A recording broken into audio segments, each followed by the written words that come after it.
Welcome back, watch fans. We got an exciting episode for you today. We're covering the Rolex GMT, and its fascinating connection with Chuck Yaeger, aviation history, and much, much more. Again, this is, look, the Rolex GMT is one of the most popular Rolex models. Possibly today could be the most popular model, right? These things always go in and out of cycles.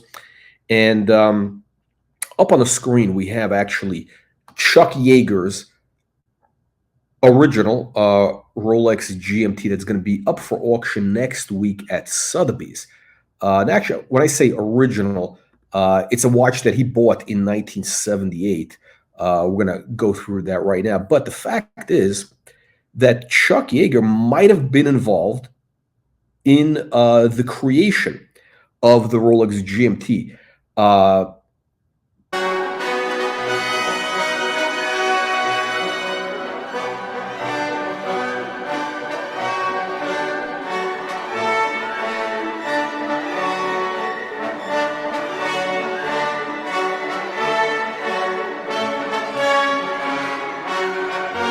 Maybe not so much the inventor, but definitely had a lot of influence on this watch, on the creation of the watch.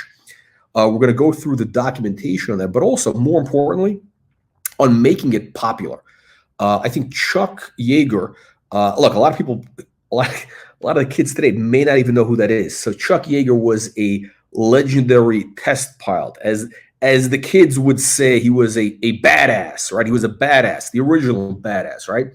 So this guy was a test pilot for the Air Force in the 1940s and into the, I think, the 50s. And he was the first man to break the speed of sound. And by the way, when you were a test pilot in the 1930s, 40s, 50s, I mean, that was actually a dangerous job, right? Like, they didn't have the safety equipment today. These planes were, it wasn't like it is today, right? So it was, you had to be really, really good. You needed big balls, and there was a good possibility that you might end up dead, right? And of course, there was a famous book called The Right Stuff that was written by Tom Wolfe. I read the book. I forgot the book, but I think the book was about. I think it was about the space program, right? It was about the space program, the American space program, the start of the American space program, and Chuck Yaeger. He actually was kind of the guy who was early on. He gave kind of, again, breaking the speed of sound, these planes, rocket powered planes basically, and the original astronauts, they were all in awe of him. They were like a little bit younger than him. I think they were a slightly younger generation, and they all wanted to be him. I mean, Chuck Yaeger was like a legend in aviation, and by the way, that's one of the reasons also that. I think when he started wearing the watch, all the pilots basically, picked up on it. I mean, it wasn't just Pan Am; it was really Chuck Yaeger. Actually, if you read the book, The Right Stuff, actually, let me see if so. Marty Welch says Chuck Yaeger was my fourth cousin. My grandmother used to babysit him. Whoa, that's crazy. By the way, anybody is welcome to hop on. We got the link going out. Marty, if you want to hop on in a couple minutes, no problem. There's the link. Wow, really interesting. Anyway, so again, if you read the book, The Right Stuff, as I recall, Chuck Yaeger had such an influence on pilots that for decades, all these guys in whether it was in the military, whether it was in civil aviation, guys for airlines, they all kind of copied him. They were influenced by him. And I think part of it was, and Tom Wolfe talked about it in the book, if I recall, was that, Chuck Yaeger had this kind of a drawl. Was he from like Texas or Nebraska, somewhere Midwest? It was kind of this kind of accent, sort of with a slight drawl. And, back in the day, like all these pilots, they would all like have that very, it was like a stereotype. I think Saturday Night Live did like a skit on this, but these pilots always had this like way of speaking. Like, I can't do the imitation. I just don't have the voice, but they would have this manner of speaking, and everything was very relaxed. It was like a very relaxed, and they could say like whatever, like the plane's gonna crash, but they would also in a very relaxed manner. But then this like kind of a drawl, slight drawl. I think it was sort of an accent from Nebraska or North Dakota, whatever it was. You got to read the book. Maybe Marty can tell us where Chuck was from. I forgot where it was. But so pilots, they all copied him. I mean, he was the original influencer. But okay, let's take a look at this watch, and then we're going to do a deep dive into the history of the Rolex GMT. Okay, so let's take a look at this. So next week, Sotheby's, I think Tuesday, right? They're going to be auctioning this Rolex GMT Pepsi, the Pepsi 1978, circa 1978. And let's take a look at this. Let's take a look at what you get. Hang on a second. Let me do a zoom in here. Let me zoom out a little bit. Okay, it's not going to work. But anyway, look, here's the watch. Does it come with box papers? It does, but it's better than that. It's not just the box paper. So what you're seeing here is the box papers, right? The full set. You know what's crazy is, look, all these pilots, again, any pilot that lives to an old age, natural old age, they're usually very, very meticulous. I mean, you got to be very, very anal, very meticulous. I mean, they keep immaculate records. Again, they keep their box papers, outer box. That's a real pilot. That's why Chuck Yaeger lived to an old age. I think he died in his 90s, right? Now, I was actually taking flying lessons, and I was about 30 hours into it, and I was kind of having a hard time landing in crosswinds.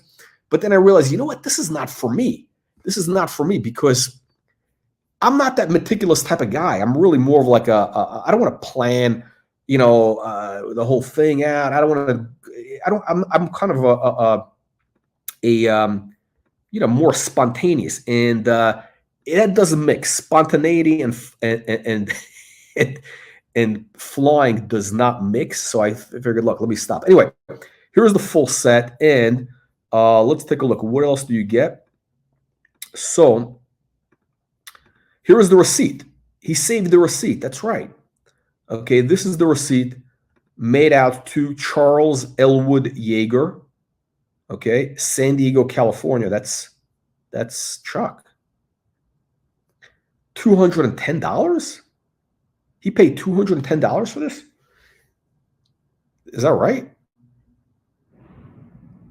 In 1977. By check, it says, because it says how did he pay by personal check. That sounds like too good to be true. No, I don't know. How much was that watch in 1970? Again, this was in the Caribbean, U.S. Virgin Islands. Maybe maybe there was an extra discount. I mean, these things, again, they weren't that easy to sell. $210. I mean, it sounds too good to be true. But anyway.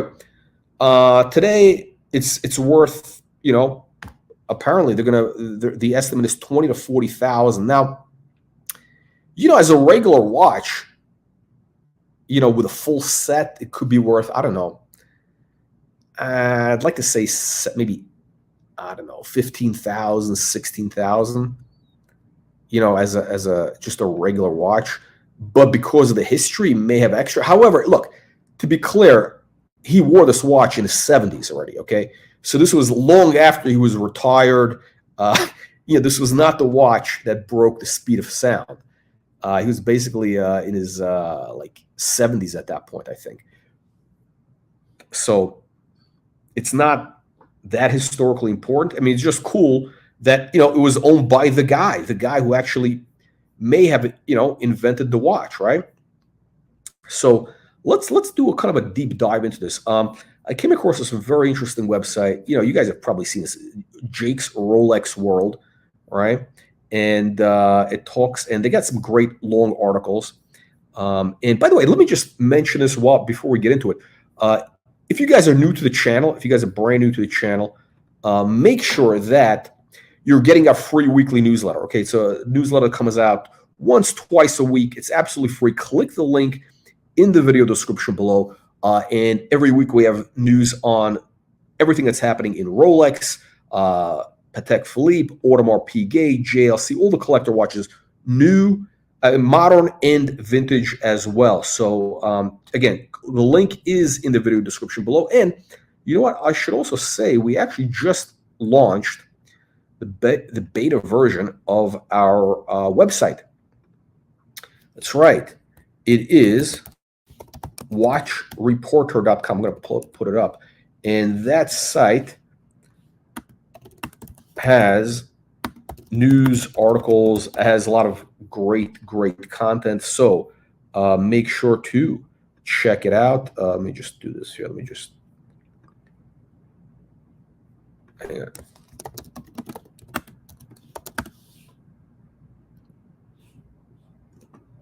Okay, I'm going to put this up over here real quick. There we go. Hang on a second. Let me just stand by. Okay, and we're back. All right. So anyway, we actually have a whole link with a bunch of articles on this. Anyway, they got the whole full long story on Chuck Yaeger. And by the way, you can get all these great stories by going to our website, which is watchreporter.com. That's right, watchreporter.com. And we got links to all sorts of articles there on Rolex, Patek, everything else. Anyway, so Chuck Yaeger, again, he became a brand ambassador. He's got some stories. Hang on a second. Let's get to this. Again, this is him, And you see he's always wearing that Rolex. He's wearing the GMT, the Pepsi. And by the way, so what is it based on, right? The Rolex GMT is kind of based on, if I remember, the horizon indicator. The horizon indicator, which had like a red and blue on some of the instrumentation. It was kind of a red and blue type of thing. The article goes into it. Again, it's been a while for me. But anyway, so there's a cool letter here. There's a really cool letter. There's a pilot who wrote to Rolex. This guy, Bill Schrank, wrote to Rolex and basically said, hey, you have all these guys, you have all these, brand ambassadors, those famous Rolex ads, the Rolex ads where, they used to have, whatever, they still have some celebrity and then they got the watch. And he basically told Rolex, hey, you got to get Chuck Yaeger as a brand ambassador. I mean, he's basically the guy that popularized the watch, right? And so Rolex writes back to him and says, okay, Rolex and Chuck Yaeger have long been, quote unquote, friends. Yeah, they're a lot more than just friends, okay? Anyway, it is my understanding that he has helped contribute ideas to Rolex in the past on our watch development. That's right. So Chuck Yaeger, again, contributed ideas to Rolex for the GMT, the GMT Master. He did. Did he invent it? He had a lot to do with it, I believe. Anyway, so he says the retired general has been a candidate, but we have never been able to find a suitable copy. By the time when the ad comes out, he's okay. Anyway, next thing you know, they actually did put him in an ad. There it is. That's the ad. Again, the famous Rolex ads. The famous Rolex ads. And this is from 1987. I remember seeing this ad. Okay, so this is the ad. Chuck Yaeger flew at 18. He became a World War II ace. And at the age of 24, he became the first man. Oh, I didn't know that. He was 24 when he broke the sound barrier? He was only 24? Wow. I thought he was like older. I thought he was in his 30s. Anyway, they got the whole ad. They tell you the story. They show, and then they get the great copy. To the first man to break the sound, but Rolex is essential equipment. Today, General Yaeger may well be America's most celebrated pilot. His exploits were featured in the Academy Award-winning film. That's right, it's Oscar-winning film, The Right Stuff. And his autobiography became bestseller. Okay, blah, blah, blah. Okay, so he's got the letter. Oh, okay. And here's a letter from Chuck Yaeger. This is from Chuck Yaeger himself, written to, I think, this guy, Bill. And he says, I was wearing a Rolex October 14th, 47 when I broke Mach 1. Okay? So Chuck Yaeger was wearing a Rolex when he broke the sound barrier. Okay? And it says they developed a rotating bezel for the GMT Master, so pilot could have 2 time zones on their watch, local and GMT time. I've been working with Rolex since 1946. Okay, that's really interesting. So what is the actual history of his? What did he do with for Rolex? By the way, I don't think these guys, these like old timers, like old school guys, the greatest generation type guys. They were not bullshit artists, right? They were not gonna tell you something unless it was factual. I mean, they didn't exaggerate things. It wasn't like it is today with the influencer culture, so to speak, right? But anyway, so what was he doing? It would be interesting to find out exactly what was Chuck Yaeger doing for Rolex in 1946. But he actually worked with what's his name? He obviously was connected to Hans. What's his name? What's the guy? So there's more. The CEO, the founder of Rolex, the CEO of Rolex. What's his name again? Bill. Shit. All right, the name escapes me. Okay. Anyway, so here we got more stuff. Chuck Yaeger again, Rolex GMT, always on the wrist. I mean, through his whole life, he's wearing Rolex, right? 1986. Now this could be the watch. This could be the watch. No, because this is in an Oyster, and the one that's at Sotheby's is in a Jubilee. He may have had several. We don't know. Maybe he gave him his gifts. We don't know. Okay, so if you want to grow this probably got to know when to push it, when to back off. And you got to be meticulous. You got to be meticulous. That's why that watch, it's got box papers, receipts, everything. I mean, that's how you know it's Chuck Yeager's watch. Okay, so now that we get into it, was Chuck Yaeger involved with the GMT design, right? By the way, red, blue. So not only is it on the horizon thing, I forgot what it's called on the plane, but these are very American colors. Red, blue. You got the white and the red, white, and blue. I mean, it doesn't get more patriotic than this, right? Anyhow, so check this out. So watch it, GMT Master. Oh, it was $240 in what year was this? 1955. Wait a minute. It was $240 in 1955. He paid $220, in 1970. So it's like 20 years. It's not that. Okay, so 20 years. It's possible they may have had discounts. It is possible. It's possible it could have. Anyway, it's 100x basically. It's 100x. The value of Chuck Yeager's watch has increased 100x.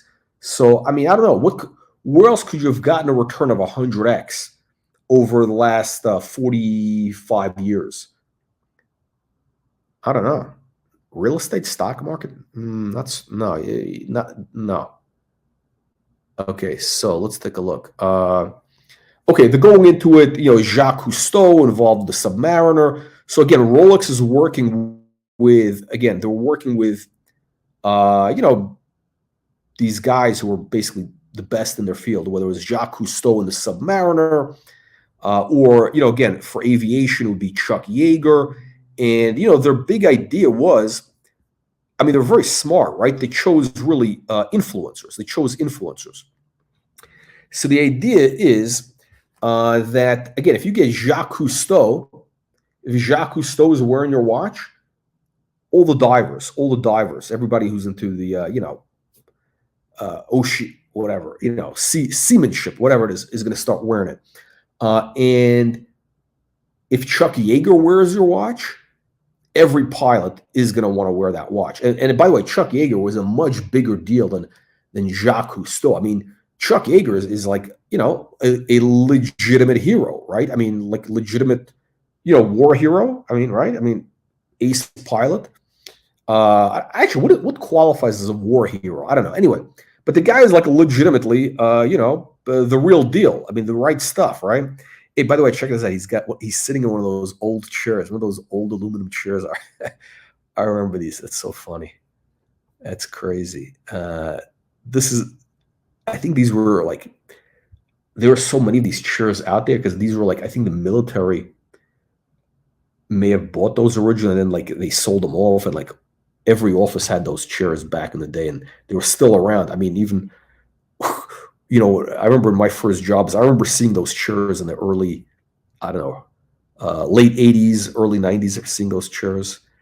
They're indestructible, basically. But anyway, okay, so we got, let's see, again, without the, he's got the Submariner here. Okay, Hans Wilsdorf, that's the guy. So, look at the 1950, so signed photo below from Chuck Yaeger. So Chuck Yaeger sent this signed photo to Hans Wilsdorf. That's, Mr. Rolex. And this is what Chuck Yaeger sent to Hans Wilsdorf. I mean, they were like very friendly, apparently, right? To Hans Wilsdorf, if you should build planes, they would be the fastest in the world. And he signs Chuck Yaeger, Lieutenant Colonel, USA. So the curious detail in the above photo is it was addressed to Rolex's founder, Hans Wilsdorf. The text suggests Yaeger is complimenting Wilsdorf on his brilliant design and marketing acumen, which is highly suggestive that he's referring to the development of the GMT Master.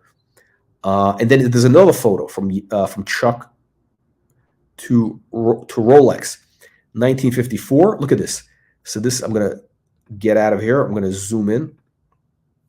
And so this is what Chuck Yaeger sends to Rolex. To Rolex! And he makes a little crown. He draws out that little crown. So the guy's a fan. The guy's a fan, right? He's making a little crown. Best regards and good luck. Major, I guess he's a major U.S. Air Force. Okay, there's his, that's the X1, I think it was, right? The X1. May 20th. Holy shit. Guys, do you realize this photo was, this was signed to Rolex literally, what is it? It's how many years? It's 50, 70, almost 70 years to the day. Today's the 29th of May, 2024.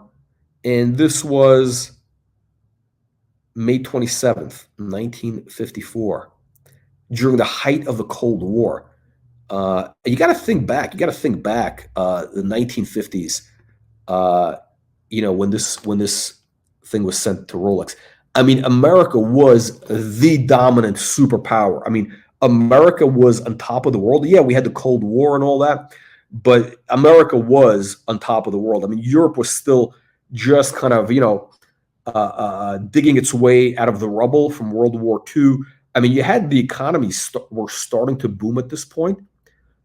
In Italy and Germany, obviously they were doing reconstruction and all that. So those economies actually started to boom. The Italian economy started to boom. Actually, probably their best years was the 50s and 60s, the Italian industrial miracle. So it was an amazing time capsule when this letter was sent to Rolex. And again, I think for Rolex, America was their market. And they weren't even that big. I mean, again, Rolex was a small company still at that time. They were just kind of wet behind the ears. And they were relying on America because that's where all the money was. I mean, they needed the U.S. buyers. China wasn't buying. The Russians weren't buying. The Europeans were still broke, right, after the war. Okay, so Nick Gould, oh, shit. Hang on. Okay, so the question I have is, okay, so anyway, they're getting into the so Nick Gould, okay, so he says, I believe the blue and red GMT Master bezel was based on the instrumentation panel. Yeah, the instrumentation panel on the horizon indicator. The horizon indicator on the plane, like, I think it's, if I remember, it was different colors, but I guess it's red and blue, right? So blue means sky, like, blue is you want to be going that way. The red is the earth. Red, I guess, is danger, so it's all very logical, right? So blue is sky and red is the ground. So that's the idea, right? Red, danger zone. And there it is, right? So that's kind of, I mean, for the GMT probably, right? But this is the thing. Yeah, it's pretty cool. I remember this. Altitude indicator. Yeah. Okay. So, okay, the Pan Am. And everybody says, "Oh, Pan Am." Yes, Pan Am. Okay, so basically they said that the somebody who worked there said that it was made to mimic the altitude indicator of the DC-6, which Pan Am was flying, right? So again, Pan Am obviously is most associated with the Rolex, with the Pepsi, the GMT, but it really was Chuck Yaeger, who was the guy. I mean, again,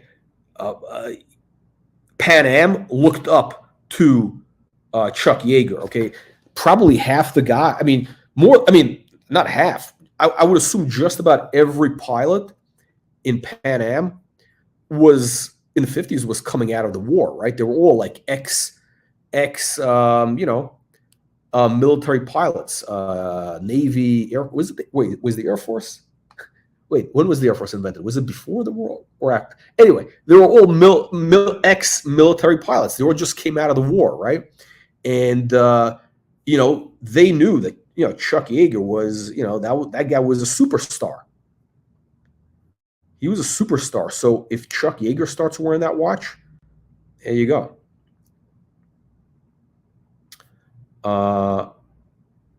Okay, so Chuck Yeager, 1947, first pilot to fly faster than the speed of sound at Edwards Air Force Base. Edwards, that's the one. Is that the one in California? Where is Edwards? I think. And he was wearing a Oyster Perpetual. What kind of man would wear a Rolex Oyster Perpetual in such an environment? Okay, so he's got the whole story. Blah blah blah. Let's see. There it is. There it is, my friends.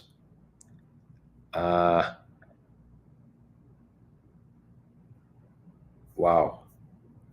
Okay, let's take a look at this. Let's take a look at this video real quick. Just curious, is he wearing the Rolex there? In October 1947, at Muroc Desert Test Center in California. Hang on, guys. Let me get this. Hang on.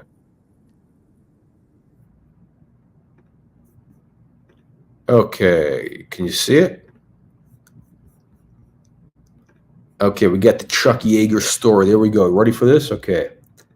Here we go. 1947, at Muroc Desert Test Center in California, history is made by this aircraft, the XS-1, and its pilot, Captain Charles E. Yaeger. This airplane and this pilot are about to be the first ever to fly faster than the speed of sound in level flight. Oh, yeah. The B-29 will take the XS-1 aloft and launch her at an altitude of about 35,000 feet. The XS-1 is not a military aircraft, but a flying research laboratory designed to test the effects of supersonic flight upon airplanes. Is that God? Powered by 4 rocket engines. Rocket Its weight empty is less than 5,000 pounds, but it carries 8,000 pounds of fuel. B-29s have done a lot of memorable things, but none of them ever before had a mission quite like this one. And no airplane ever did what the XS-1 is about to do.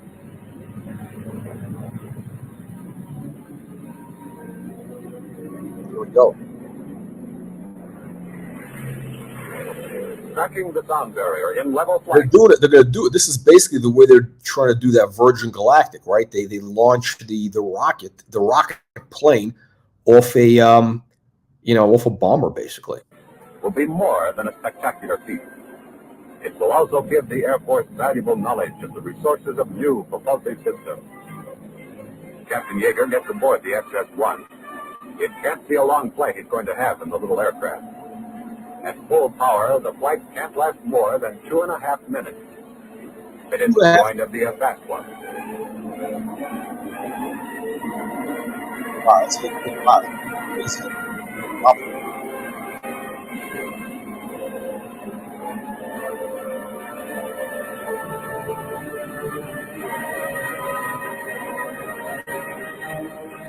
ready. The radar crews are ready too, to do the timing. The only possible method for timing aircraft at extremely high altitude. How do you time aircraft?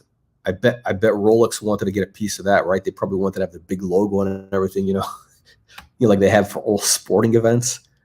Timing is big, right?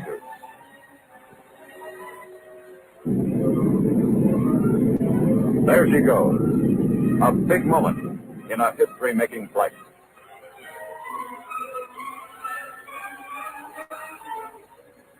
Now she's approaching the barrier. The speed of sound at 35,000 feet is 660 miles per hour. The really big moment. Through the sound barrier. The first time ever in level flight. For the first time, except in dive, a man has flown an airplane faster than the speed of sound. It earned Captain Yaeger many honors, and the historic plane, the XS-1, earned the resting place in the Smithsonian Institution. Is the Rolex. Okay, there we go.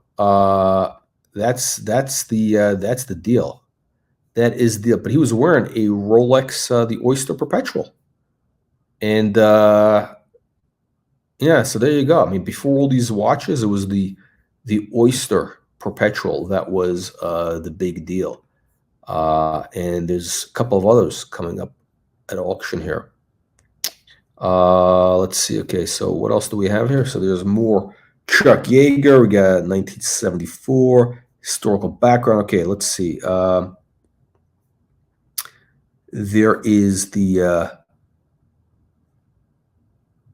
the plane. That's the X1. What was that? That was another one, right? That was, yeah, I forget the names of these guys.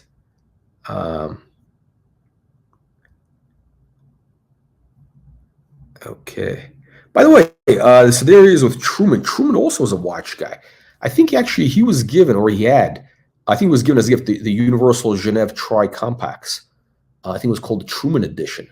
He was given that as a gift, but he had cool watches. I mean, that guy had great style, Harry Truman. Let's see. We got there. Okay, now what is he wearing there? What is that? What is on the wrist? That looks like it could be a.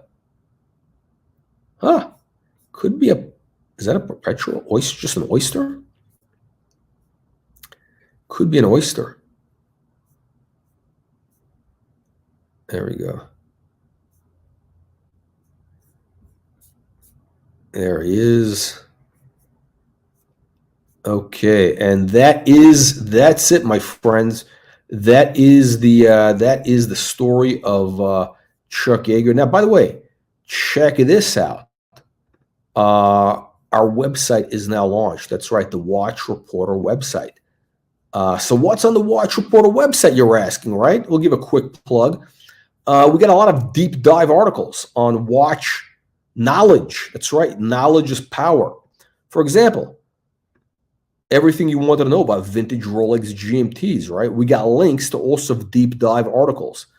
Deep dive articles are linked through these over here, all right? It's like we're an aggregator of knowledge. We got another article in the, again, I'm not even a GMT fan, but we just happen to have a couple of articles on the GMT. Again, more pilots and whatever. And this guy here, this guy is the grandson of the guy who dropped the bomb on Hiroshima, the guy who flew the Enola Gay. And he was given that watch from his grandfather, the guy who dropped the bomb on Hiroshima. This watch, that's right. I mean, he didn't wear it when he dropped the bomb, but he wore it later on in life, and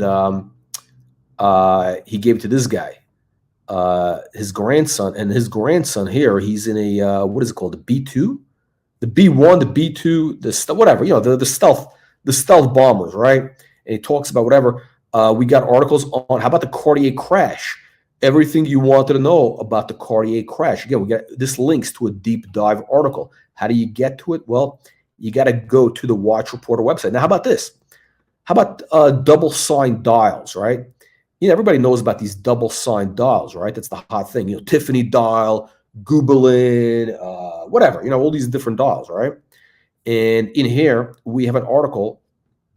We go to a couple of articles. Actually, when you click that link, it gives you a whole deep dive on all the different important retailers that worked with, let's say, Patek, Rolex, etc. This one is Gobbi, Milano. Great Patek. This is, I think, from the 50s. And yeah, this article where we link from, it goes to, the whole deep dive. And there's like 20 different brands, but, only a couple of them are the major ones, right? And how about Gerald Genta, right? We have a whole deep dive into the Gerald Genta story. Again, when you click that link right there, you click that link that's there, that takes you to a lot of great information on, the history of Gerald Genta design, right? And by the way, this watch over here, these are rocketing in price. Okay, this is the next big thing. It looks a little funky. I think it's actually kind of ugly. But again, you got the octagon, of course, the famous, he loved the octagon, right? Gerald Genta. And this is his own brand, and the Gerald Genta watches are increasing in price. And we talk about why, and it goes into all that. Again, you got to go to our website. That's right, the Watch Reporter website. See, look, this is not just another YouTube channel. We got a whole media conglomerate here. Okay, this is a massive multimedia conglomerate with the YouTube, the Instagram, the internet, the interwebs. What else do we have? We got we got our email. That's right. And you got to get our free weekly email. How do you do that? Well, you click the link in the video description below. All right, guys. Leave your comments below. Let me know what you think of, what we talked about. Chuck Yaeger, Rolex GMT. I wish Marty would have come on, but Marty. So one of our esteemed audience members is related to Chuck Yaeger. Again, this channel we only get. We get really the elites. That is who comes to this channel. All right, guys. Again, leave your comments below if you're watching this later. And we'll see you on the next one.